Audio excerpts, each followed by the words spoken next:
Se vocês quiserem começar a me acompanhar, nós vamos começar pela primeira epístola de Pedro, no capítulo 1, onde a gente quis trazer para vocês uma reflexão, mas uma reflexão que fosse muito pertinho de nós, porque às vezes, e a sensação que eu tenho, é que nós cristãos passamos pela Semana Santa, passamos pela Páscoa, desejamos Feliz Páscoa e saímos na segunda-feira igual na outra segunda-feira.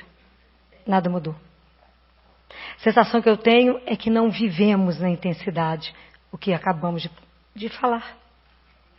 Então, como eu acho que as coisas precisam ser, às vezes, esmiuçadas, traduzidas, para que a gente possa viver a beleza desse mistério. São Pedro, na primeira carta dele, no capítulo 1, no verso 3, ele começa assim: Bendito seja o Deus e Pai de nosso Senhor Jesus Cristo, que em sua grande misericórdia nos gerou de novo pela ressurreição de Jesus dentre os mortos, para uma esperança viva, para a herança incorruptível, imaculada, imarcessível, reservada aos céus para vós, os que mediante a fé fostes guardados pelo poder de Deus, para a salvação prestes a revelar-se no tempo do fim. Bem, o que eu quero colocar aqui para vocês é essa primeira frase: Bendito seja Deus o Pai de Jesus, mas também o nosso Pai, que nos gerou de novo. Então vamos entender isso. No Evangelho de domingo, nós vimos que o dia estava começando, estava amanhecendo, ainda estava escuro. Madalena foi correndo. Madalena foi correndo e ela no caminho ela perguntava lá em Marcos, vocês vão ler, ela fala assim: quem vai tirar a pedra para nós? Como é que nós vamos conseguir pegar o corpo de Jesus e poder cuidar disso? Quando elas chegam lá, a pedra já não estava, Jesus não estava, Madalena saiu correndo, foi atrás de Pedro, vem Pedro e João correndo. E Pedro entra, olha, vê aquele sudário dobrado, não entende, investiga, e João chega e compreende. Então presta atenção. São 3 pessoas que viram a mesma cena. Não é? Madalena, que chegou correndo, não viu o corpo de Jesus, falou: roubaram ele. Pedro entrou, olhou, falou: aconteceu alguma coisa, investigou, parecendo um policial, né? Olhou de cima a baixo, o sudário estava ali, não entendeu. João parou, olhou, meditou e acreditou. Por que 3 pessoas viram a mesma cena e cada uma viu de um jeito? Quais são as nossas atitudes diante da ressurreição? Porque diante da ressurreição nós podemos pensar 3 coisas. Primeiro, isso é uma fraude. Mentira. Tem um monte de cristão que não acredita. Que ressuscitou mesmo. Tem gente que não crê nisso. Tem outros que ficam sem saber o que é pensar a respeito. O que você acha da ressurreição? Ainda tem dúvida. Se a gente ressuscita, a gente reencarna. Tem uma turma aí na dúvida. E tem uma turma que acredita e mergulha no mistério da fé. E é isso que eu quero convidar hoje. O que eu quero convidar hoje é que a gente possa mergulhar no mistério de amor de Deus. Porque senão não vamos viver a Páscoa. Se não tivermos a ousadia, a coragem de João para mergulhar no mistério do amor, não vamos entender nada. E a Páscoa vai ser mais um ano só de chocolate. Não mudou nada dentro do meu coração. Enquanto cada um de nós não fizer uma experiência de encontrar com Jesus vivo, vocês não experimentaram a Páscoa. É um Jesus que eu estou dizendo para vocês, vivo. Aquele vídeo. Enquanto vocês não experimentarem isso, enquanto vocês não ficarem só na narrativa, um Deus que viveu, alguém que eu acredito, não. Aí você não experimentou esse Deus, você não colocou ele dentro da sua realidade. Mergulhar nesse amor de Deus, nós temos que ter coragem. Temos que ter coragem de sair do nosso comodismo. Temos que ter coragem de ir além. Nós temos uma preguiça. Nós não temos disciplina com nada. Então a nossa preguiça, a nossa indiferença diante de um fato desse, não faz com que a nossa vida fique no mesmo lugar. A gente não se move. Porque a indiferença a esse amor de Deus e a nossa preguiça nos paralisa. Então nós não caminhamos, a gente passa pela Semana Santa, até vamos na igreja fazer umas coisas todas, mas não pegou o seu coração. Não pegou. O que precisa destravar o seu olhar? Se o seu olhar estiver travado, é a pedra do sepulcro. Por que João enxergou e Madalena e Pedro não enxergaram?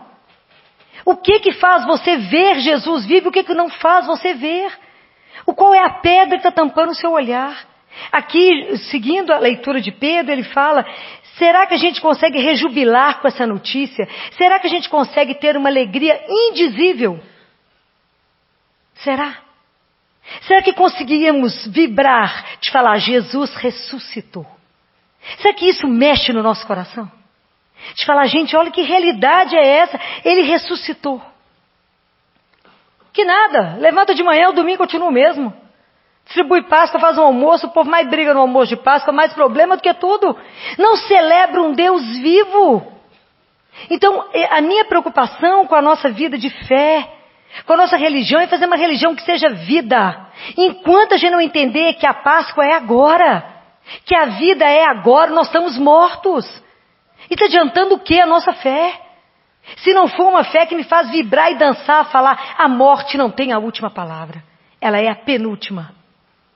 A última é vida, é ressurreição, é alegria, é eternidade.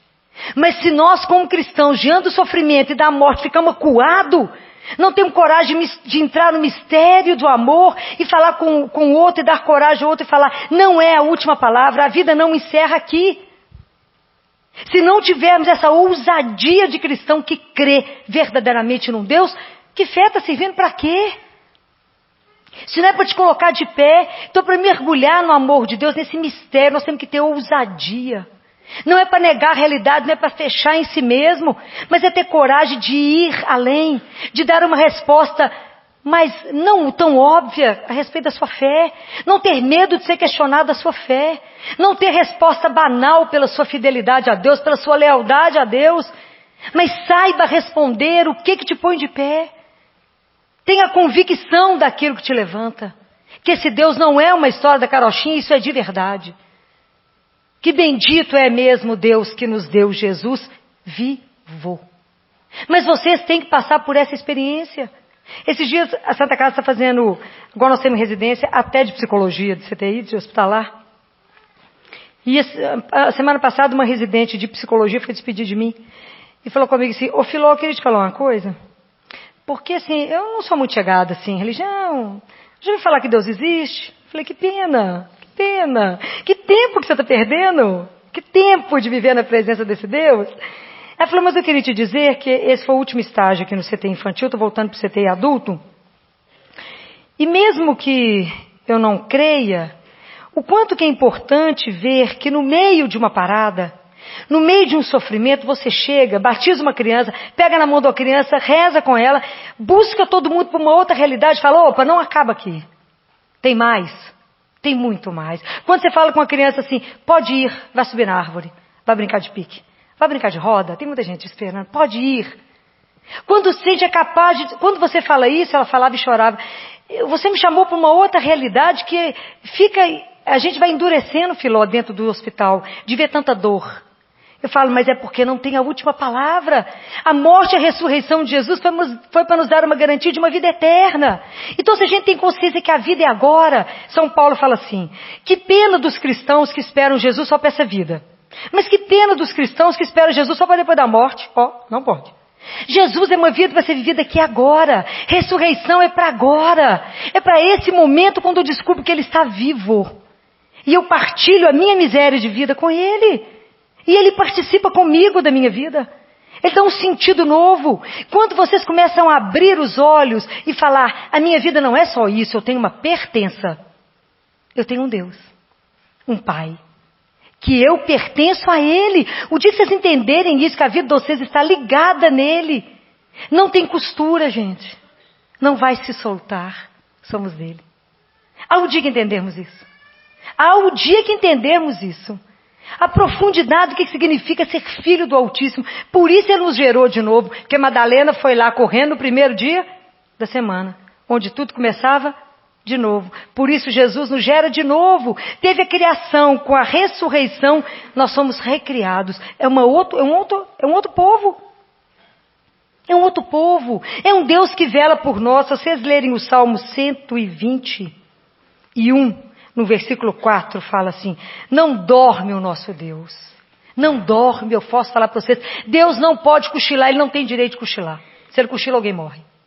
Deus não cochila. Está escrito: não dorme o guarda de Israel, não dorme nem cochila o guarda de Israel. Ele jamais dormirá. Deus não dormiu. No mistério de amor dele, Ele fez com que o povo de Israel atravessasse o Mar Vermelho. Ele vigiou e fez com que Jesus passasse pelo abismo da morte. E o ressuscitou. É Deus que nos conduz, nos tira da escravidão para dar para nós uma estrada de liberdade. Nós é que insistimos no sofrimento de cá, porque Deus quer nos dar outras coisas. Tem um livro de uma psiquiatra, a psiquiatra que mais estudou morte no mundo, doutora Elizabeth Kubler-Ross. Psiquiatra famosa porque ela só estudou morte. Então foi a pessoa que mais acompanhou os moribundos. Então as experiências da doutora Elizabeth são as experiências que foram das pessoas até ir e não acabar de ir. E volta. Então a experiência de quase morte. Então ela pegava das pessoas as experiências do depois. O que foi que aconteceu quando você quase esteve lá e voltou? Então, um dos livros dela, que chama A Morte, um Amanhecer, ela diz assim, que talvez a maior missão dela como cientista, que ela é uma cientista, e para quem quer muito ler na ciência, que a grande missão que ela achava que ela já podia parar, é que ela precisava de provar para o mundo que a morte não existe. E é só uma passagem. Vocês têm que ler os relatos.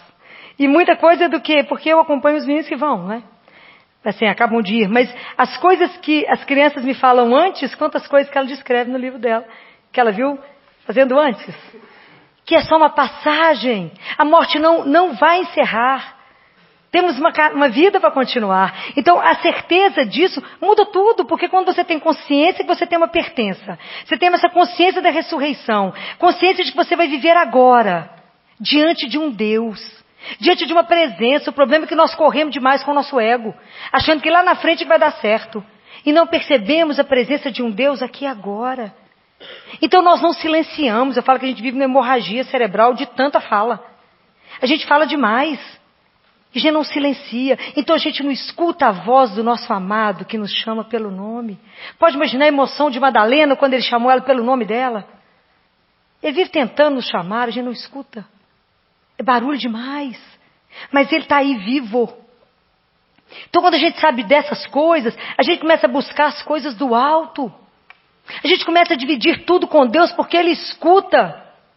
Essa semana lá no CTI nós demos uma alta no bebê que saiu, passou por 4 cirurgias só de intestino, fora do coração. Síndrome de Down, desnutrido, uma luta. Bem, saiu de alta. E ela saiu de alta, nós demos alta para a enfermaria para poder desmamar de um leite caríssimo, para até chegar num que a família tivesse condição de pagar. Surpresa nossa que a menina recebeu alta em 24 horas. A médica devia ser muito novinha, falou com a família: pode comer de tudo. Muito bem. Nós quase tivemos um infarto quando tivemos. A equipe do CTI quase infartou quando teve notícia. Isso foi na quarta-feira. Na sexta-feira, a Paixão me ligou de manhã, eu estava no CTI. Ela falou: doutora Filó, a neném não faz cocô. O que você está dando? O famoso mucilão de arroz. Quase tive um infarto, né? Assim, que eu falei: como está dando isso para uma criança que operou 4 vezes o intestino, perdeu um tanto de intestino? Falei: aí fui orientar tudo que eu precisava de orientar e etc. Falei: faz essa medicação e me liga dentro de 1 hora. Ela ligou dentro de 1 hora, a coisa deu certo. Falei: amanhã tem que ligar de novo e domingo tem que trazer aqui que eu tenho que examiná-la. E assim fizemos. Quando ela chegou no CTI, domingo de manhã, meu chefe brincou e falou assim: você vai assumir mais aquela lá? Eu falei: mas nós não temos opção, ou nós cuidamos, ou se eu soltar no sistema público não vai dar conta. Investimos demais, foram meses demais, foi muita luta para ela viver. E aí ele falou assim: ela já perdeu 325 gramas. Eu falei: que é isso? Você nem pesou ela? Ele falou: pode pesar. Tinha perdido 310 gramas em 4 dias. Aí, e ela toda risonha, síndrome de Down, esses meninos riem demais. E eu falava com ela: meu bem, eu vou ter que arrumar um leite para você caro, né, amiga? R$160 uma lata, acredito que deve ser 10 latas por mês. Mais ou menos, mãe desempregada, solteira, uma luta sem fim. Para quem eu fui? Jesus. Vivo, Vivo! Essa doçura que me tira o fôlego, né? Porque Jesus me tira o fôlego. Joelhei e falei com ele assim, hoje é o negócio seguinte, tem que arrumar leite para esse menino. Eu preciso arrumar leite para essa criança. Então, eu estou pensando, essa é a minha ideia, falei com ele, minha ideia, é ligar para as mães dos meus clientes do consultório para ver onde sobrou leite, porque eu tenho muitas crianças tomando esse leite, e as mães lá já aprenderam uma coisa maravilhosa, a gente aprende a dividir tudo. Então, a casa que sobra uma lata no mês, as mães falam, Filó, tá precisando, e a gente faz um grupo, porque todas já foram salvas, assim, né? Então a gente aprendeu que leite caro, a gente ajeita. Falei, até o governo liberar já fez 3 anos, bobagem, não vai dar tempo. Então eu vou ter que dar um jeito nisso. E aí eu falei, eu vou fazer isso e vou ligar para a representante do laboratório, que ela sempre que tem uma lata, ela me arruma. Falei, Jesus, então está entregue o problema do leite. Nós temos a sequência, muito assunto. Então o do leite já está entregue, né? Claro, está entregue. Muito bem, trabalhei no CTI na segunda-feira, estava uma loucura e fiquei de ligar para a mãe na segunda à tarde para avisá-la como é que... Claro que eu já tinha certeza que eu teria conseguido leite. Depois eu falei com quem manda. Ele está vivo, não é surdo, sabe? Ele é surdo, ele escuta, pode falar só uma vez. Pode falar baixinho, ele escuta, nem precisa de gritar. Aí, quando eu entrei no elevador lá no prédio, no consultório, quem estava dentro do elevador comigo era representante de laboratório, do leite. Falei, menina, eu ia te ligar. Estava chegando aqui no consultório para pegar seu telefone para poder te ligar. Ela falou, ai, doutora Filó, só está precisando de quê? Eu falei, de daquele leite, baratinho. Daquele leite, porque eu estou com uma criança que nós demos alta de CTI, ela precisa desse leite, senão ela vai reinternar. E ela falou comigo assim, pois eu vim hoje só para trazer leite para a senhora. Falei, é mesmo? Quantas latinhas você trouxe para mim? Ela falou, 40. Falei, não, esse Jesus é um espetáculo, é uma coisa...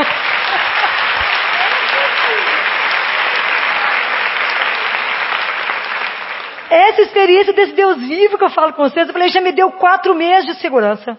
Que eu posso ir transitando na dieta dela, ela está segura. Liguei para a mãe e falei, pode vir buscar, já tem 10 latas aqui. Não posso falar que está tudo, porque o povo ainda vê no mercado negro. Então devagarzinho, né? Devagarzinho, nós vamos liberando devagar, vamos vigiando. Mas o que eu quero que vocês experimentem é esse Deus que é vivo. Esse Deus que você conta a necessidade. E eu falei com eles no domingo, quando eu rezava o terço segunda de manhãzinho, eu falei, na segunda à tarde já estava na minha mão. Não era para mim, era para meu irmão. Compreendem? Esse Deus que eu falo com vocês que ressuscitou, que tem uma proposta de vida para nós que é sem preço. Temos que ter coragem de mergulhar. Temos que ter coragem de não nos deter diante de uma dor, de um sofrimento, mas avançar, porque a gente avança com Ele. Não podemos ter medo de discutir esses assuntos que a gente tem medo.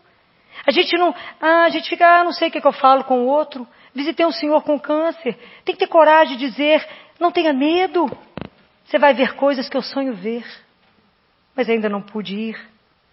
Mas que a gente não se amedronte diante disso. Hoje, para mim, o maior testemunho que o cristão tem que dar é ser testemunha da esperança. Nós temos que ter a ousadia de vibrar com uma alegria dessa, de um Deus que é vivo, de se emocionar diante disso, de ter uma notícia dessa, falar, Ele ressuscitou, a proposta da nossa vida é maravilhosa, ter a coragem de dizer que mesmo você está passando um momento difícil, aquele não é o último momento, o horizonte é maior, muito maior. Ter a coragem de falar com ele, Senhor, como é que o Senhor está vendo essa situação? Me ajuda a destravar meu olhar, destrava meu olho, eu quero ver além de. O que o Senhor está vendo isso aqui? Me mostra além de. Mas senão, que testemunho como cristão daremos? Que Deus que é esse que ressuscitou, que nós carregamos na vida? Se diante dos problemas eu desistir, desanimar e falar não tem saída? Não tem para mim.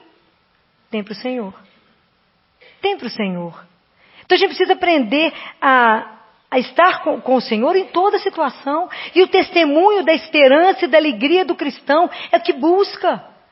Se nós acreditamos em Jesus que está vivo e vivemos triste, cabisbaixo, deprimido, tomando remédio, é uma coisa errada. Ou seu Deus está morto. Porque tem gente que só gosta da sexta-feira da paixão. Não chega no sábado, aleluia, de jeito nenhum. No domingo de Páscoa, então, não ressuscita. Tem cristão que só vai à igreja na sexta-feira da paixão. Prestem atenção. Prestem atenção. Tem gente que assenta e gosta de disputar miséria e desgraça. Estou com uma dor. Você não conhece a minha dor. A dor tem um canal que médico nenhum consegue achar de que onde começa e onde termina. Não há terminação nervosa para isso. Mas é a dor na alma porque não experimentou ser amado. Esse mistério de amor que eu estou convidando vocês. Esse Deus que vigiou, Jesus passando pela morte, vigia por nós. Ele vela pela sua vida. Ele toma conta. Depois vocês rezem esse Salmo 121, que é maravilhoso, que fala que Ele não vai deixar seu pé tropeçar, que Ele cuida de você. Prestem atenção nisso. Desse Deus que nós estamos aí para poder testemunhar. Mas por onde eu testemunho que Jesus está vivo? Com as minhas atitudes de ressurreição. Se eu tenho uma atitude que você está sabendo de alguém que está fazendo um ato de voluntariado, ou pessoas que estão mais atentos para outras coisas, solidariedade, de ajuda, isso são sinais de vida, são sinais de ressurreição. Nós temos que aprender a ler os sinais. João leu, Pedro não leu, Madalena não leu. Compreendem? Nós temos que pedir a Deus que nos permita ver aquilo que a gente às vezes ainda não enxerga. Então, independente daquilo que vocês estiverem vivendo nesse momento, independente, se vocês observarem e fizerem uma outra leitura desse evangelho de domingo, é uma caminhada de fé. Como é que a gente começa achando que é uma fraude? Até mergulhar em Deus. Ah, ressurreição, nunca pensei sobre o assunto. Até você falar, puxa vida, a vida é eterna. E é tão interessante essas experiências que lá no São Lucas teve um caso de um senhor que ele teve muito grave e voltou, teve uma parada, foi reanimado.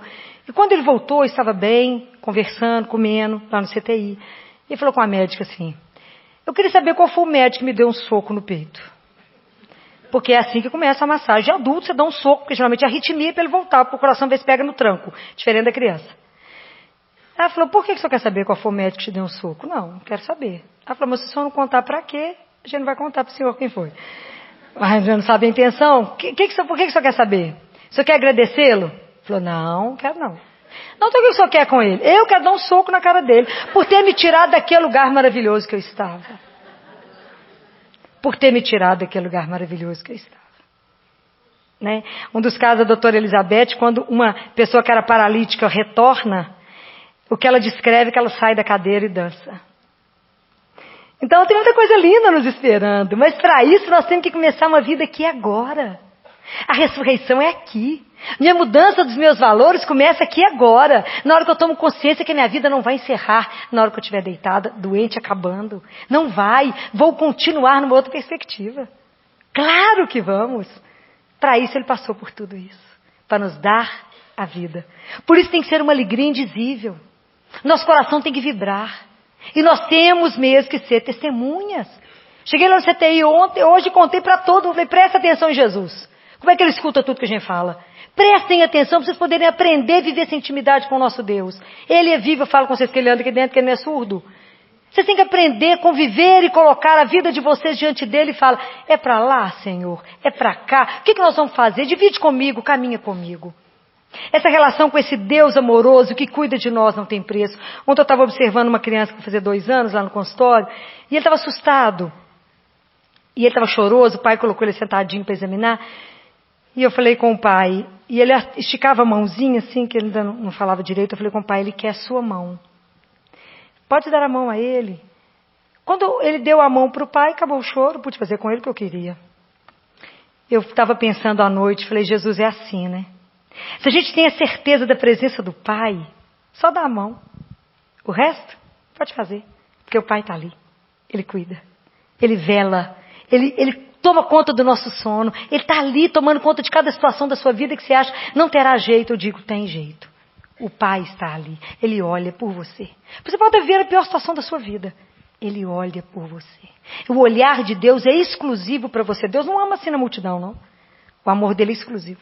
O olhar dele por você é exclusivo. É único. Esse Deus, ele é uma coisa encantadora. Eu falo com ele, você é apaixonante demais. É uma coisa encantadora esse nosso Deus. É encantador. Da mesma forma, eu gostaria que você tivesse essa emoção quando fosse comungar. Da mesma forma, quando João, quando estava na barca, e que Jesus estava lá na praia, e que grita, moço, vocês têm algum peixe aí para comer? E Jesus foi fazendo a fogueirinha, que estava todo mundo lá no barco desanimado. Jesus... já tinha ressuscitado, mas eles estavam sem saber para onde ir. E quando João olha, João fala para Pedro, é o Senhor. E Pedro vai nadando para encontrar com ele. Eu gostaria que a gente tivesse essa mesma ousadia diante da Eucaristia. Que na hora de comungar, vocês olhassem e dissessem, é o Senhor. E é Ele, né? É Ele. É esse Deus vivo que andou lá na Galileia, que sofreu, que morreu, que ressuscitou, que vem nos encontrar. Então, se Ele vem nos encontrar, Ele nos cura, Ele nos levanta, Ele nos dá força. É Ele que nos dá coragem e fala, coragem, eu estou aqui. Não tenhais medo, sou eu que enfrento com você o que vier. Até um dia que a gente possa ficar junto eternamente. Que Deus nessa noite possa nos dar essa graça. Essa graça de poder viver uma Páscoa de verdade. Que Ele nos permita ter uma experiência profunda desse Deus vivo. Que o nosso coração seja transformado. Porque Páscoa não é só Deus ter ressuscitado Jesus, mas é transformada a nossa vida. Se a sua vida não foi transformada em nada, a Páscoa não chegou. Mas se você já mudou o seu olhar, se o seu coração já dispara que você vai comungar, se você vai rezar e sabe que você está sob o olhar dele, vivo, não uma ideia, vivo. A sua vida começou a ser transformada. A Páscoa já aconteceu e você já está na eternidade. Porque eternidade seremos diante dele sem nunca mais separar. É uma coisa louca. Isso é sem preço na vida. Quando eu imagino o que tem por vir, é encantador o nosso Deus. Mas é para ser vivido. Não quero que vocês tenham uma ideia. Mergulhar no mistério de Deus e entender a Páscoa é muito mais do que ler. É muito mais do que estudar. Muito, muito mais. Mas que Deus nos dê humildade. Humildade. Porque nós temos que nos abaixar. Nós temos que sair do nosso ego de presunção. Tirar as nossas idolatrias. Quem não adora não vê a Páscoa. Não entra no mergulho de Deus. Não entra no mistério do amor. Eu tenho que adorar somente o Senhor, meu Deus. Somente Ele. Mais ninguém. Então nós temos que ter a coragem de nos esvaziar. Tirar de nós aquilo que não condiz com a Páscoa. Conviver com um Deus ressuscitado. Tira o ego. Deixa Deus subir. Vamos tirar a presunção. Vamos reconhecer quem verdadeiros somos. Somos pessoas de valores, não tem dúvida. Temos valores, mas temos muitos defeitos. Que somos pecadores e precisamos do perdão de Deus. Mas Ele está disposto a dar. Vamos pedir a Ele que nessa noite, então, que Ele faça a festa aqui hoje. Que o Espírito Santo nos varra, nos lave e que nos faça novos, que já não seja o mesmo que entrou. Que Ele possa fazer de nós algo diferente. Aquela sementinha de fé que vai brotando, que Ele possa soprar. Que Ele possa colocar, só Ele pode colocar aquilo que Ele coloca dentro de nós, que é aduba, e que quando se assusta amanhã, você já acorda com outro olhar, porque Ele trabalhou o nosso coração. Então, como eu desejo que vocês vivam isso em plenitude, como eu desejo que vocês realmente possam assumir a fé de vocês e ter orgulho de um Deus vivo. Não tenham vergonha da fé de vocês. Não tenham vergonha desse Deus que morreu por nós. Assuma esse Cristo em qualquer lugar que vocês estiverem. Não tenham medo disso. Não tenham medo de garantir esse Deus, porque Ele jamais te decepcionará. Jamais. Vocês podem assinar qualquer coisa em branco. Ele jamais te decepcionará. Eu desejo que vocês tenham a ousadia de ser cristão, como essa turma foi. Como Paulo foi. Que Ele nos dê essa graça, né? Que o nosso coração saia daqui ardendo, com uma alegria indizível. Você fala, você está alegre com o quê? Como é que é possível sofrer e ter alegria? Eu tenho uma coisa secreta que é de Deus em mim, que eu não sei explicar porque que a gente sofre e é alegre. Mas é por causa da presença de um Deus que está conosco. Vamos sofrer muito? Vamos. Vamos chorar? Vamos. Vamos ter perda? Vamos. Mas é com Ele. E se é com Ele, é tudo diferente. Essa é a fé que eu desejo para vocês. Essa é a vontade que eu tenho, que vocês possam viver isso que eu falo para vocês. Desse Deus vivo que você toca nele e fala, gracinha, você está aqui. Está aqui. Ele que nos coloca no colo e nos dá coragem para recomeçar a cada dia. Que vocês saiam daqui, cada um, testemunho dele. Que sejam o testemunho fiel da alegria e da esperança que não irá decepcionar ninguém.